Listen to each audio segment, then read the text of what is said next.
ನೂತನ ಸೃಷ್ಟಿಯಲ್ಲಿ ಆತ್ಮೀಕವಾದ ಬಿರುಗಾಳಿ ಇದೆ. ನಾವು ಯೇಸು ಕ್ರಿಸ್ತನ ಜೊತೆಯಲ್ಲಿರುವುದಾದರೆ ಬಿರುಗಾಳಿ ನಿಲ್ಲುತ್ತದೆ, ಆತನು ನಮ್ಮನ್ನು ದಾಟಿಸುತ್ತಾನೆ.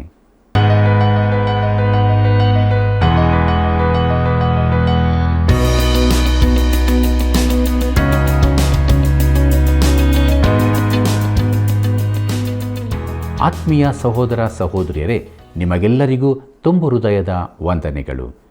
ದೇವರು ಎಲ್ಲ ಸ್ಥಿತಿಯನ್ನು ಹತೋಟಿಯಲ್ಲಿ ಇಟ್ಟುಕೊಂಡಿದ್ದಾನೆ. ಆತನು ಪ್ರಾರ್ಥನೆಗೆ ಉತ್ತರ ಕೊಡುತ್ತಾನೆ. ಮಹಾಪರಿಶುದ್ಧ ಸ್ಥಾನ ಅಂದರೇನು? ದೇವರ ಕರುಣೆಯ ಬಗ್ಗೆ ಇನ್ನೂ ಹೆಚ್ಚಾಗಿ ತಿಳಿದುಕೊಳ್ಳಲು ನೀವು ಬಯಸುವುದಾದರೆ ಇಂದಿನ ಕಾರ್ಯಕ್ರಮವನ್ನು ಆರಂಭದಿಂದ ಕೊನೆಯವರೆಗೂ ವೀಕ್ಷಿಸಿರಿ. ತಪ್ಪದೇ ಕರೆ ಮಾಡಿರಿ. ಬನ್ನಿರಿ, ನಮ್ಮ ಅಧ್ಯಯನವನ್ನು ಪ್ರಾರಂಭಿಸೋಣ. ಶಿಷ್ಟನ ನಂಬಿಕೆಗೆ ಆನಂದವು ಫಲ, ದುಷ್ಟನ ನಿರೀಕ್ಷೆ ನಿಷ್ಫಲ. ಕರ್ತನಲ್ಲಿ ಪ್ರೀತಿಯುಳ್ಳ ಸಹೋದರ ಸಹೋದರಿಯರೇ, ನಮ್ಮ ರಕ್ಷಕನಾದ ಯೇಸು ಕ್ರಿಸ್ತನ ಪರಿಶುದ್ಧವುಳ್ಳ ನಾಮದಲ್ಲಿ ನಿಮ್ಮೆಲ್ಲರಿಗೂ ನನ್ನ ಹೃದಯಪೂರ್ವಕವಾದ ಪ್ರೀತಿಯ ವಂದನೆಗಳು. ಪ್ರೀತಿಯುಳ್ಳ ದೇವಜನರೇ, ಕೀರ್ತನೆಗಳು ಪುಸ್ತಕದ ಅಧ್ಯಯನದಲ್ಲಿ ನಾವು ಮುಂದೆ ಸಾಗೋಣ. ನಿಜವಾದ ಪ್ರಾರ್ಥನೆಯ ಘೋಷಣೆ ಎಂಬ ವಿಚಾರವನ್ನು ನೋಡೋಣ. ಕೀರ್ತನೆ 27:7ನೇ ವಚನ ಹೀಗೆ ಹೇಳುತ್ತದೆ: ಯೆಹೋವನೇ, ನಿನಗೆ ಗಟ್ಟಿಯಾಗಿ ಮೊರೆಯಿಡುತ್ತೇನೆ, ನನ್ನನ್ನು ಕರುಣಿಸಿ ಸದುತ್ತರವನ್ನು ದಯಪಾಲಿಸು ಎಂಬುದಾಗಿ. ಪ್ರಿಯರೇ, ಆ ಗುಪ್ತ ಸ್ಥಳದಲ್ಲಿ ಕೃಪೆ ಸಿಗುತ್ತಿತ್ತು. ದೇವರ ಕೃಪೆಯನ್ನು ನಾವು ಪಡೆಯಬಹುದಾದ ಆ ಗುಪ್ತ ಸ್ಥಳವನ್ನು ದೇವರು ನಮಗಾಗಿ ಸಿದ್ಧ ಮಾಡಿದ್ದಾನೆ. ಕೀರ್ತನೆ 27:8ನೇ ವಚನ ಹೀಗೆ ಹೇಳುತ್ತದೆ: ನನ್ನ ಸಾನ್ನಿಧ್ಯಕ್ಕೆ ಬಾ ಎಂಬ ನಿನ್ನ ಮಾತಿಗೆ ನಾನು, ಯೆಹೋವನೇ, ನಿನ್ನ ಸಾನ್ನಿಧ್ಯಕ್ಕೆ ಬರಲೇ ಬರುವೆನು ಎಂದು ಉತ್ತರ ಕೊಟ್ಟೆನು ಎಂಬುದಾಗಿ. ಕರ್ತನಲ್ಲಿ ಪ್ರೀತಿಯುಳ್ಳ ದೇವಜನರೇ, ದಾವೀದನು ದೇವರ ಬಾಯಿಂದ ಆಮಂತ್ರಣವನ್ನು ಹೇಳಿಸುತ್ತಾನೆ. ದೇವರು ನನ್ನ ಸನ್ನಿಧಿಗೆ ಬಾ ಎಂದು ಹೇಳಿದಾಗ ದಾವೀದನು ಹೇಳುತ್ತಾನೆ, ನಾನು ಈಗಾಗಲೇ ಸ್ಪಂದಿಸಿದ್ದೇನೆ ಎಂದು. ನನ್ನ ಹೃದಯವು ನಿನಗೆ, ಕರ್ತನೇ, ನಿನ್ನ ಮುಖವನ್ನೇ ಹುಡುಕುತ್ತೇನೆ ಎಂದು ಹೇಳಿದೆ. ಪ್ರಿಯ ಸ್ನೇಹಿತನೇ, ದೇವರು ನಿನಗಾಗಿ ಆಶಿಸುತ್ತಿದ್ದಾನೆ. ನೀನು ಅದಕ್ಕೆ ಸ್ಪಂದಿಸುತ್ತೀಯ? ಪ್ರೀತಿಯನ್ನು ಪ್ರಕಟಿಸದಿರುವವನೊಂದಿಗೆ ಜೀವಿಸುವುದು ಬಹಳ ಕಷ್ಟ. ಮದುವೆ ಎಂದರೆ ಸ್ತ್ರೀಗೆ ಜೀವನದ ಆಧಾರ. ಪುರುಷನಿಗೊಬ್ಬಾಕೆ ಅಡುಗೆಯವಳು ದೊರಕುವ ವ್ಯವಸ್ಥೆಯಲ್ಲ. ಮದುವೆ ಎಂದರೆ ಒಂದು ಪ್ರೀತಿಯ ಸಂಬಂಧವಾಗಿದೆ. ಹಾಗಿಲ್ಲದಿದ್ದರೆ ಅದರಲ್ಲಿ ಅರ್ಥವೇ ಇಲ್ಲ. ಪ್ರಿಯರೇ, ದೇವರೊಂದಿಗಿನ ನಮ್ಮ ಸಂಬಂಧವೂ ಹಾಗೆಯೇ ಇರತಕ್ಕದ್ದು. ದೇವರು ನಾನು ನಿನ್ನನ್ನು ಪ್ರೀತಿಸುತ್ತೇನೆ ಎಂದಾಗ ದಾವೀದನು ನಾನು ನಿನ್ನನ್ನು ಪ್ರೀತಿಸುತ್ತೇನೆ ಎಂದು ಹೇಳಿ ಸ್ಪಂದಿಸಿದನು. ದೇವರು ನಾನು ನಿನ್ನೊಂದಿಗೆ ಸಂಬಂಧವಿರಿಸಲು ಬಯಸುತ್ತೇನೆ ಎಂದಾಗ ದಾವೀದನು ನಾನು ನಿನ್ನೊಂದಿಗೆ ಅನ್ಯೋನ್ಯತೆಯಲ್ಲಿರಲು ಬಯಸುತ್ತೇನೆ ಎಂದು ಹೇಳಿದನು. ಮುಂದಕ್ಕೆ ನೋಡೋಣ. ಕೀರ್ತನೆ 27:9ನೇ ವಚನವನ್ನು ಅಲ್ಲಿ ಹೀಗೆ ಬರೆದದೆ: ನನಗೆ ವಿಮುಖನಾಗಿರಬೇಡ, ನಿನ್ನ ಸೇವಕನನ್ನು ಕೋಪದಿಂದ ತಳ್ಳಬೇಡ. ನೀನೇ ನನಗೆ ಸಹಾಯಕನಾಗಿದೆಯಲ್ಲವೇ? ನನ್ನನ್ನು ರಕ್ಷಿಸಿದ ದೇವರೇ, ಕೈ ಬಿಡಬೇಡ, ತೊರೆದು ಬಿಡಬೇಡ ಎಂಬುದಾಗಿ. ಕರ್ತನಲ್ಲಿ ಪ್ರಿಯರೇ, ದಾವೀದನು ಪಾಪ ಮಾಡಿದಾಗ ದೇವರು ತನ್ನ ಮುಖವನ್ನು ಮರೆ ಮಾಡುವುದೆಂದರೆ ಏನೆಂದು ತಿಳಿದನು. ಅವನು ದೇವರೊಂದಿಗಿನ ಅನ್ಯೋನ್ಯತೆಯನ್ನು ಕಳಕೊಂಡನು, ಸಂತೋಷವನ್ನು ಕಳಕೊಂಡನು. ನನ್ನ ರಕ್ಷಣೆಯ ಆನಂದವನ್ನು ಪುನಃ ಸ್ಥಾಪಿಸು ಎಂದು ಬೇಡಿಕೊಂಡನು. ಕೀರ್ತನೆ 27:10ನೇ ವಚನವನ್ನು ಗಮನಿಸಿರಿ. ಅಲ್ಲಿ ಹೀಗೆ ಬರೆದದೆ: ತಂದೆ ತಾಯಿಗಳು ನನ್ನನ್ನು ತೊರೆದು ಬಿಟ್ಟರೇನು, ಯೆಹೋವನು ನನ್ನನ್ನು ಸೇರಿಸಿಕೊಳ್ಳುವನು ಎಂಬುದಾಗಿ. ಪ್ರೀತಿಯುಳ್ಳ ದೇವಜನರೇ, ಈ ವಚನವನ್ನು ಅನೇಕರು ತಪ್ಪಾಗಿ ಅರ್ಥ ಮಾಡಿಕೊಂಡಿದ್ದಾರೆ. ಇದಕ್ಕೆ ಕಾರಣವೇನೆಂದರೆ ದಾವೀದನ ತಂದೆ ತಾಯಿಗಳು ಅವನನ್ನು ತೊರೆದು ಬಿಟ್ಟಿರಲಿಲ್ಲ. ಆದರೆ ದಾವೀದನ ಮಾತಿನ ಅರ್ಥ ಇದಲ್ಲವೆಂದು ಭಾವಿಸುತ್ತೇನೆ. ಈ ಮಾತು ನನ್ನ ತಂದೆ ತಾಯಿಗಳು ತೊರೆದು ಬಿಡುವಾಗ ಎಂಬುದಾಗಿದೆ. ಇದರ ನಿಜವಾದ ಭಾಷಾಂತರ ಹೀಗಿರಬೇಕಿತ್ತು: ಒಂದು ವೇಳೆ ನನ್ನ ತಂದೆ ತಾಯಿಗಳು ನನ್ನನ್ನು ತೊರೆದು ಬಿಡುತ್ತಿದ್ದರೆ ಕರ್ತನು ನನ್ನನ್ನು ಸೇರಿಸಿಕೊಳ್ಳುತ್ತಿದ್ದನು ಎಂಬುದಾಗಿ. ಸತ್ಯವೇದದ ಹೊಸ ಭಾಷಾಂತರಕಾರರು ಇದನ್ನು ಗಮನಿಸಿದರೆ ಒಳ್ಳೆಯದು.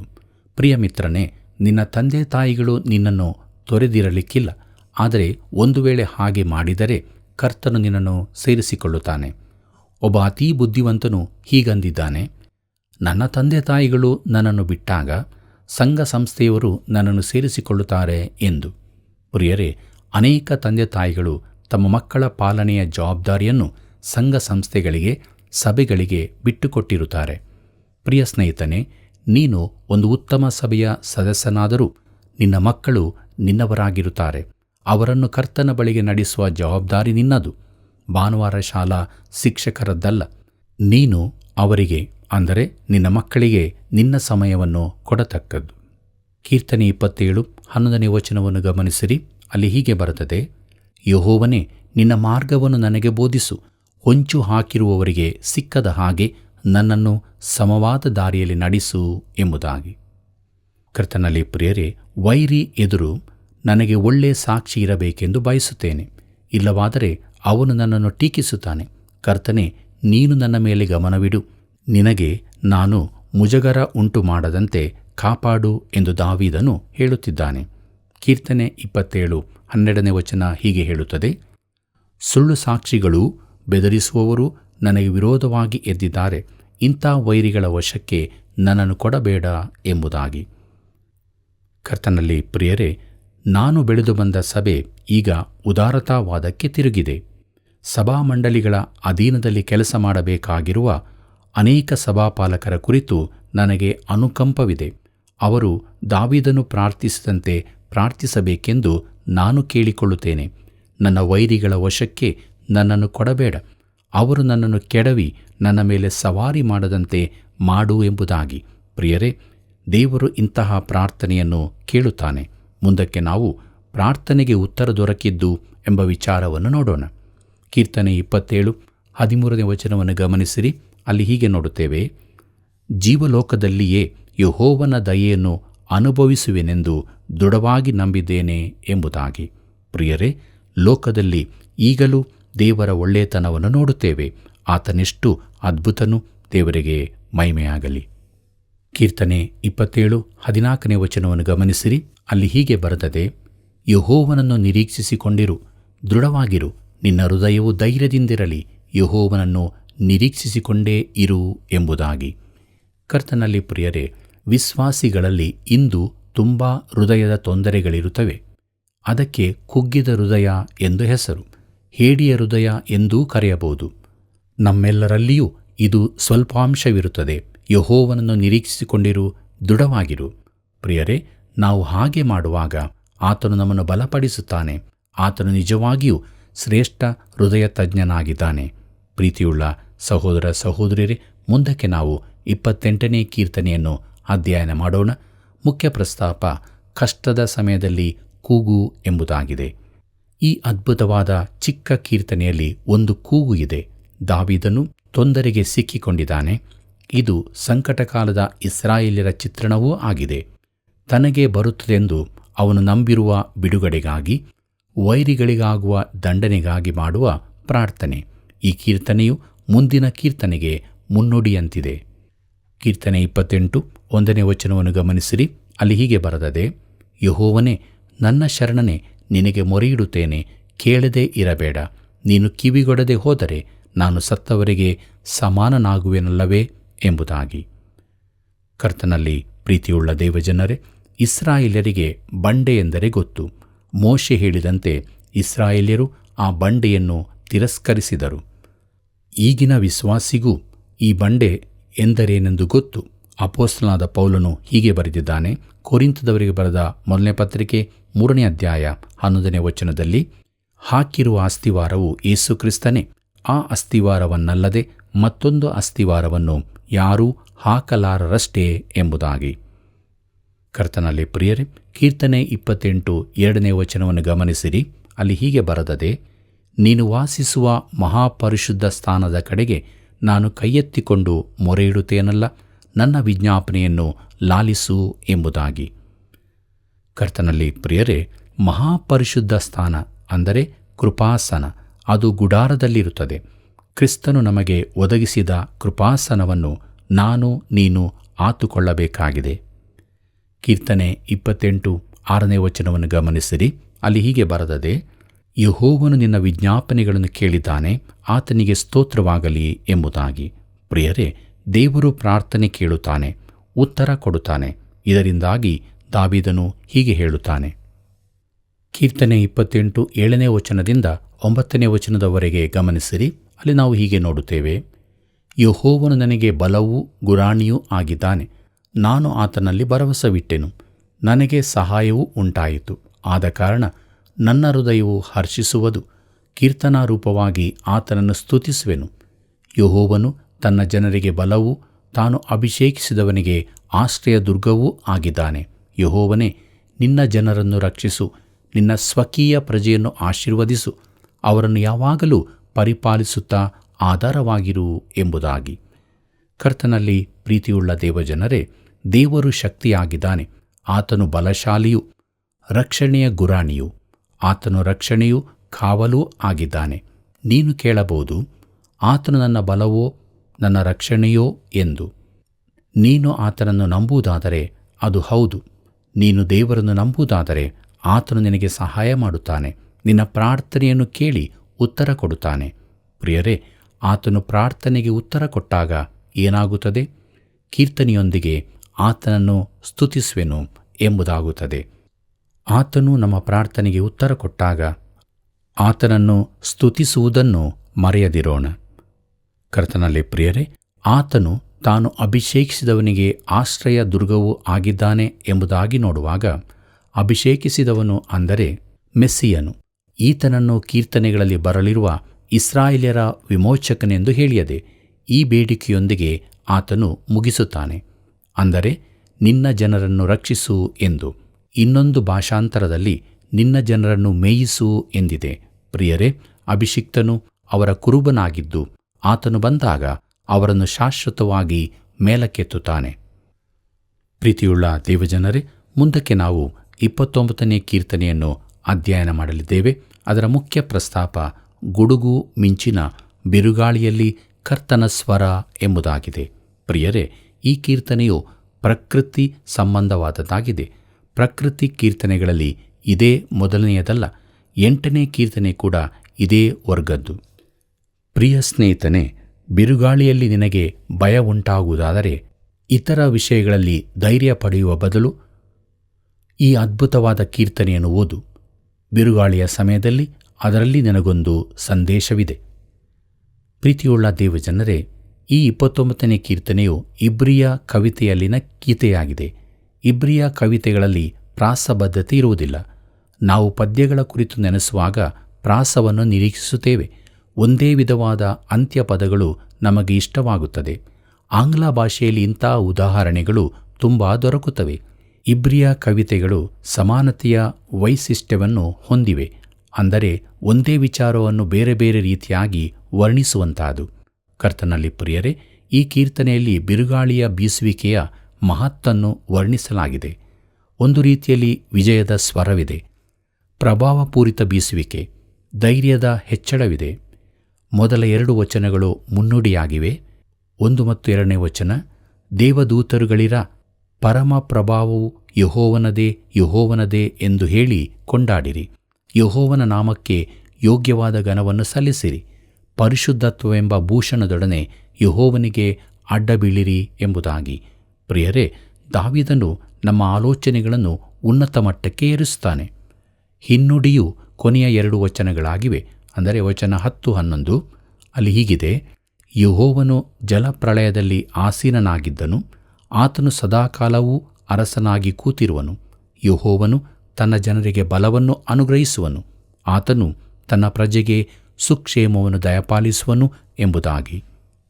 ಕರ್ತನಲ್ಲಿ ಪ್ರಿಯರೇ, ಬಿರುಗಾಳಿಯು ತನ್ನ ಘೋರತ್ವದೊಡನೆ ಭೂಮಿಯ ಮೇಲೆಲ್ಲ ಬೀಸಿತು, ಆದರೆ ಯೆಹೋವನು ಇನ್ನೂ ನಿಯಂತ್ರಣದಲ್ಲಿದ್ದಾನೆ. ಪ್ರಿಯರೇ, ನಮ್ಮ ಜೀವಿತದ ಬಿರುಗಾಳಿಗಳಲ್ಲಿಯೂ ಆತನು ನಿಯಂತ್ರಣದಲ್ಲಿರುತ್ತಾನೆ. ಈ ಕೀರ್ತನೆಯನ್ನು ವಿವರವಾಗಿ ಧ್ಯಾನಿಸುವ ಮೊದಲು ಇದರ ಪ್ರಸ್ತಾಪದ ಕುರಿತು ಕೆಲವು ಮಾತುಗಳು. ಇದು 3-10 ವಚನಗಳಲ್ಲಿ ತಿಳಿಸಲ್ಪಟ್ಟಿದೆ. ಪ್ರಿಯರೇ, ಕರ್ತನ ಧ್ವನಿಯ ಕುರಿತು 7 ಬಾರಿ ತಿಳಿಸಲ್ಪಟ್ಟಿದೆ. ಈ ಕೀರ್ತನೆಯ ಪರಿಸರವನ್ನು ಗಮನಿಸಿರಿ. ದಾವೀದನು ಇದನ್ನು ಬರೆದನು. ಅವನು ಹೊರಗೆ ಸಂಚರಿಸುವನಾಗಿದ್ದಾನೆ. ಒಂದು ಕಚೇರಿಗೆ ಸೀಮಿತನಾಗಿರಲಿಲ್ಲ, ಸಿಂಹಾಸನಕ್ಕೂ ಅಂಟಿಕೊಂಡವನಲ್ಲ. ಆದರೂ ಈ ಬಿರುಗಾಳಿ ಬೀಸುವಾಗ ಅವನು ಹೊರಗಿರಲಿಲ್ಲ. ಅಂದವಾದ ಪಟ್ಟಣವಾದ ಯೆರೂಸಲೇಮಿನಲ್ಲಿದ್ದನು. ಎತ್ತರದ ಸ್ಥಳವಾದ ಚಿಯೋನ್ ಪರ್ವತದ ಮೇಲೆ ಕಟ್ಟಲ್ಪಟ್ಟ ತನ್ನ ದೇವದಾರುವಿನ ಅರಮನೆಯಲ್ಲಿದ್ದಾನೆ. ಅಲ್ಲಿಂದ ಇಡೀ ದೇಶವನ್ನು ಕೂಡ ನೋಡಬಹುದಾಗಿತ್ತು. ಈಶಾನ್ಯಕ್ಕೆ ತಿರುಗಿದರೆ ಮೋಡಗಳು ಬೀಸುವುದಕ್ಕೆ ಆರಂಭವಾಗುವುದು ಕಾಣುತ್ತಿತ್ತು. ನಮ್ಮಲ್ಲಿ ಹೆಚ್ಚಿನವರಿಗೆ ಇಸ್ರಾಯೇಲ್ ದೇಶದ ಭೌಗೋಳಿಕ ಸನ್ನಿವೇಶ ತಿಳಿದಿರಬಹುದೆಂದು ನೆನೆಸುತ್ತೇನೆ. ಪ್ರೀತಿಯುಳ್ಳ ದೇವಜನರೇ, ಮುಂದಕ್ಕೆ ನೋಡೋಣ. ಮುನ್ನುಡಿ ಎಂಬ ವಿಚಾರವನ್ನು ಕೀರ್ತನೆ 29 ಮೊದಲಿನ 2 ವಚನಗಳನ್ನು ಗಮನಿಸಿರಿ. ಅಲ್ಲಿ ಹೀಗೆ ನೋಡುತ್ತೇವೆ: ದೇವದೂತರುಗಳಿರ ಪರಮ ಪ್ರಭಾವವು ಯೆಹೋವನದೇ, ಯೆಹೋವನದೇ ಎಂದು ಹೇಳಿ ಕೊಂಡಾಡಿರಿ. ಯೆಹೋವನ ನಾಮಕ್ಕೆ ಯೋಗ್ಯವಾದ ಘನವನ್ನು ಸಲ್ಲಿಸಿರಿ. ಪರಿಶುದ್ಧತ್ವವೆಂಬ ಭೂಷಣದೊಡನೆ ಯೆಹೋವನಿಗೆ ಅಡ್ಡಬೀಳಿರಿ ಎಂಬುದಾಗಿ. ಕರ್ತನಲ್ಲಿ ಪ್ರಿಯರೇ, ಬಲಶಾಲಿಗಳೇ ಎಂದು ಸಂಬೋಧಿಸಿರುವುದನ್ನು ಗಮನಿಸಿರಿ. ಈ ಲೋಕದ ಬಲಶಾಲಿಗಳನ್ನು ಸಂಬೋಧಿಸಿ ಆತನು ಹೇಳುತ್ತಿದ್ದಾನೆ, ದೇವರಿಗೆ ಘನವನ್ನು ಸಲ್ಲಿಸಬೇಕೆಂದು, ಮೆಸ್ಸಿಯನ ರಾಜ್ಯ ಆಡಳಿತಕ್ಕೆ ತಮ್ಮನ್ನು ಒಪ್ಪಿಸಬೇಕೆಂದು ಹೇಳುತ್ತಾನೆ. ಮುಖ್ಯ ಪ್ರಸ್ತಾಪ ನೋಡುವಾಗ ಈಗ ನಾವು ಈ ಕೀರ್ತನೆಯ ಪ್ರಸ್ತಾಪವನ್ನು ಗಮನಿಸೋಣ. ಚಂಡಮಾರುತವು ಇಡೀ ದೇಶದ ಮೇಲೆಯೇ ಬೀಸುತ್ತದೆ. ಇಲ್ಲಿ 3 ಚರಣಗಳಿವೆ. ಕೀರ್ತನೆ 29 3 ಮತ್ತು 4ನೇ ವಚನ ಹೀಗೆ ಹೇಳುತ್ತದೆ: ಯೆಹೋವನ ಮಹಾಧ್ವನಿಯು ಮೇಘಮಂಡಲದಲ್ಲಿ ಕೇಳಿಸುತ್ತದೆ. ಪ್ರಭಾವ ಸ್ವರೂಪನಾದ ದೇವರು ಗುಡುಗುತ್ತಾನೆ. ಯೆಹೋವನು ಆಕಾಶದ ಜಲರಾಶಿಗಳ ಮೇಲೆ ಇದ್ದಾನೆ. ಯೆಹೋವನ ಧ್ವನಿಯು ಎಷ್ಟೋ ಬಲವುಳ್ಳದ್ದು, ಎಷ್ಟೋ ಗಂಭೀರವಾದದ್ದು ಎಂಬುದಾಗಿ. ಕರ್ತನಲ್ಲಿ ಪ್ರಿಯರೇ, ಇದು ಬಿರುಗಾಳಿಯ ಪ್ರಾರಂಭ. ವಾಯುವ್ಯ ಭಾಗದಲ್ಲಿ ದೂರದಲ್ಲಿ ಗುಡುಗು ಮಿಂಚುಗಳಾಗುತ್ತವೆ. ಬಿರುಗಾಳಿ ಬಲವಾಗುತ್ತಿದೆ. ಈ ಬಿರುಗಾಳಿ ಯೆರೂಸಲೇಮಿನ ಕಡೆಗೆ ಸಾಗುತ್ತಿದೆ. ಗುಡುಗು ಯೆಹೋವನ ಧ್ವನಿಯೇ ಆಗಿದೆ. ಅರಮನೆಯಿಂದ ಈ ಬಿರುಗಾಳಿಯು ಬಲವಾಗುತ್ತಾ ಇರುವುದನ್ನು ದಾವೀದನು ಕಾಣುತ್ತಾನೆ. ಕೀರ್ತನೆ 29 5ನೇ ವಚನವನ್ನು ಗಮನಿಸಿರಿ. ಅಲ್ಲಿ ನಾವು ಹೀಗೆ ನೋಡುತ್ತೇವೆ: ಯೆಹೋವನ ಗರ್ಜನೆಗೆ ದೇವದಾರು ವೃಕ್ಷಗಳು ದಡಲ್ ಎಂದು ಮುರಿದು ಬೀಳುತ್ತವೆ. ಯೆಹೋವನು ಲೆಬನೋನ್ ಪರ್ವತದಲ್ಲಿನ ಮಹಾ ದೇವದಾರುಗಳನ್ನು ಮುರಿದು ಬಿಡುತ್ತಾನೆ ಎಂಬುದಾಗಿ. ಪ್ರೀತಿಯುಳ್ಳ ದೇವಜನರೇ, ಗುಡುಗು ಹೊರಳಿಕೊಂಡು ಬರುವಾಗ ಲೆಬನೋನು ನಡುಗುತ್ತದೆ. ಮರಗಳಿಗೆ ಮಿಂಚು ಹೊಡೆಯುತ್ತದೆ. ನಾಯಿಯು ಮೊಲವನ್ನು ಅಲುಗಾಡಿಸುವಂತೆ ಬಲವಾದ ಹೆರ್ಮೋನ್ ಬೆಟ್ಟ ಅಲ್ಲಾಡುತ್ತದೆ. ಬಿರುಗಾಳಿ ಯೆರೂಸಲೇಮಿಗೆ ಸಮೀಪವಾದಂತೆ ಅದರ ಸ್ವರೂಪವು ಗಂಭೀರವೂ ಭಯಾನಕವೂ ಆಗಿರುತ್ತದೆ. ಅದು ಗುಡುಗಿನ ಧ್ವನಿಯೊಂದಿಗೆ ಬೆಟ್ಟಗಳ ಮೇಲೆ ಉರುಳುತ್ತದೆ. ಹೀಗೆ ಉರುಳುತ್ತಾ ಸಮೀಪವಾಗುತ್ತಿದೆ. ಕೀರ್ತನೆ 29 6 ಮತ್ತು 7ನೇ ವಚನಗಳನ್ನು ಗಮನಿಸಿರಿ. ಅಲ್ಲಿ ನಾವು ಹೀಗೆ ನೋಡುತ್ತೇವೆ: ಲೆಬನೋನ್ ಪರ್ವತವು ಕರುವಿನೋಪಾದಿಯಲ್ಲಿಯೂ, ಸಿರಿಯೋನ್ ಬೆಟ್ಟವು ಕಾಡುಕೋಣದ ಮರಿಯಂತೆಯೂ ಹಾರಾಡುವ ಹಾಗೆ ಮಾಡುತ್ತಾನೆ. ಯೆಹೋವನ ಗರ್ಜನೆಗೆ ಮಿಂಚುಗಳು ಥಳಥಳ ಒಳೆಯುತ್ತವೆ ಎಂಬುದಾಗಿ. ಪ್ರೀತಿಯುಳ್ಳ ಸಹೋದರ ಸಹೋದರಿಯರೇ, ಈಗ ಮಿಂಚು ಯೆರೂಸಲೇಮಿನ ಸಮೀಪದಲ್ಲಿದೆ. ಯುದ್ಧದಲ್ಲಿನ ಕೋವಿಗಳಂತೆ ಅದು ಶಬ್ದ ಮಾಡುತ್ತಾ ಹಾರುತ್ತದೆ. ತನ್ನೆಲ್ಲ ಕೋಪವನ್ನು ತೋರಿಸುತ್ತಿದೆ. ಯೆರೂಸಲೇಮಿನ ಬೀದಿಗಳು ಜನರಹಿತವಾಗಿವೆ. ಬಾಗಿಲುಗಳು ಮುಚ್ಚಲ್ಪಟ್ಟಿವೆ. ಇಡೀ ಪಟ್ಟಣದಲ್ಲಿ ಗಾಢ ಮೌನವು ಆವರಿಸಿದೆ. ದೊಡ್ಡ ಸುತ್ತಿಗೆಯ ಮೊದಲಿನ ಮೌನದಂತಿದೆ. ದಾವೀದನು ಇಂಥದನ್ನು ಮೊದಲು ನೋಡಿದ್ದಾನೆ. ಅವನು ತಾಳ್ಮೆಯಿಂದ ಕಾಯುತ್ತಾ ಕಿವಿಗೊಡುತ್ತಾನೆ. ಕೀರ್ತನೆ 29 8 ಮತ್ತು 9ನೇ ವಚನವನ್ನು ಗಮನಿಸಿರಿ. ಅಲ್ಲಿ ಹೀಗೆ ಬರೆದದೆ: ಯೆಹೋವನ ಗರ್ಜನೆಗೆ ಕಾಡು ಹೊರಳಾಡುತ್ತದೆ, ಕಾದೇಶ್ ಅರಣ್ಯವು ಕಂಪಿಸುತ್ತದೆ. ಯೆಹೋವನ ಗರ್ಜನೆಗೆ ಗರ್ಭದ ಜಿಂಕೆಗಳು ಈಯುತ್ತವೆ, ಕಾಡಿನ ಮರಗಳು ಬರಿದಾಗುತ್ತವೆ. ಆಗ ಆತನ ಮಂದಿರದಲ್ಲಿರುವವರೆಲ್ಲರೂ ಎಷ್ಟೋ ಪ್ರಭಾವ ಎನ್ನುತ್ತಾರೆ ಎಂಬುದಾಗಿ. ಪ್ರೀತಿಯುಳ್ಳ ದೇವಜನರೇ, ಬಿರುಗಾಳಿ ಒಳ್ಳೆಯದನ್ನೂ ಮಾಡಿತು. ಪ್ರಾಣಿಗಳು ಭಯಪಟ್ಟವು. ಗರ್ಭಧರಿಸಿದ್ದ ಕೆಲವು ಈಯುತ್ತವೆ. ಹೆಚ್ಚು ನೋವು ಇರುವುದಿಲ್ಲ. ತುಂಬಾ ಸಮಯ ದೇವಾಲಯದತ್ತ ಹೋಗದವರು ಈಗ ಹೋಗತೊಡಗಿದರು. ಅವರು ದೇವಾಲಯಕ್ಕೆ ದೇವರನ್ನು ಪ್ರಾರ್ಥಿಸಲು ಹೋದರು. ಬಿರುಗಾಳಿ ಶಾಂತವಾಯಿತು. ದಕ್ಷಿಣ ದಿಕ್ಕಿನತ್ತ ಮಾಯವಾಯಿತು. ಕೀರ್ತನೆ 29 10ನೇ ವಚನ ಹೀಗೆ ಹೇಳುತ್ತದೆ: ಯೆಹೋವನು ಜಲಪ್ರಳಯದಲ್ಲಿ ಆಸೀನನಾಗಿದ್ದನು, ಆತನು ಸದಾಕಾಲ ಅರಸನಾಗಿ ಕೂತಿರುವನು ಎಂಬುದಾಗಿ. ಪ್ರಿಯರೇ, ದೇವರು ಈ ಸಮಯದಲ್ಲೂ ಬಿರುಗಾಳಿಯ ನಿಯಂತ್ರಣ ಹಿಡಿದಿದ್ದನು. ಜಲಪ್ರಳಯವನ್ನು ನಿಯಂತ್ರಿಸಿದ ಹಾಗೆಯೇ. ಕೀರ್ತನೆ 29 11ನೇ ವಚನವನ್ನು ಗಮನಿಸಿರಿ. ಅಲ್ಲಿ ಹೀಗೆ ಬರೆದದೆ: ಯೆಹೋವನು ತನ್ನ ಜನರಿಗೆ ಬಲವನ್ನು ಅನುಗ್ರಹಿಸುವನು, ಆತನು ತನ್ನ ಪ್ರಜೆಗೆ ಸುಕ್ಷೇಮವನ್ನು ದಯಪಾಲಿಸುವನು. ಕರ್ತನಲ್ಲಿ ಪ್ರಿಯರೇ, ಬಿರುಗಾಳಿಯಲ್ಲಿನ ದೇವರ ಶಕ್ತಿಯು ಮಹತ್ತರವಾದದ್ದು. ಬಿರುಗಾಳಿಯ ಸಮಯದಲ್ಲಿ ಬಲವನ್ನು ನೀಡುವವನು ಆತನೇ. ಜೀವಿತದ ಬಿರುಗಾಳಿಗಳನ್ನು ದಾಟಲು ನಮ್ಮನ್ನು ದೇವರು ಬಲಪಡಿಸುತ್ತಾನೆ. ಬಳಿಕದ ಶಾಂತತೆ ನಮ್ಮ ಅನುಭವಕ್ಕೆ ಬರುತ್ತದೆ. ತನ್ನೆಲ್ಲ ಕೋಪದೊಂದಿಗೆ ಬಿರುಗಾಳಿ ಭೂಮಿಗೆ ಬಡಿಯಬಹುದು, ಆದರೆ ಯೆಹೋವನು ನಿಯಂತ್ರಿಸುತ್ತಿದ್ದಾನೆ. ಜೀವಿತದ ಪ್ರತಿಯೊಂದು ಬಿರುಗಾಳಿಯಲ್ಲಿಯೂ ಆತನ ಹತೋಟಿ ಇರುತ್ತದೆ. ಆತನು ತನ್ನ ಜನರಿಗೆ ಸಮಾಧಾನವನ್ನು ಅನುಗ್ರಹಿಸುತ್ತಾನೆ. ಕರ್ತನಲ್ಲಿ ಪ್ರಿಯರೇ, ನಾವು ಕೀರ್ತನೆಗಳನ್ನು ಧ್ಯಾನಿಸುವಾಗ ಇಸ್ರಾಯೇಲಿಗೆ ಮುಂದೆ ಮಹಾಸಂಕಟವು ಬರಲಿದೆ ಎಂದು, ಆದರೆ ದೇವರು ಅವರನ್ನು ಕಾಯುತ್ತಾನೆಂದು ಹೇಳಿದೆ. ಈ ಜನಕ್ಕೆ ಹರ್ಮೆಗೆದೋನ್ ಯುದ್ಧವನ್ನು ಎದುರಿಸಲಿಕ್ಕಿದೆ.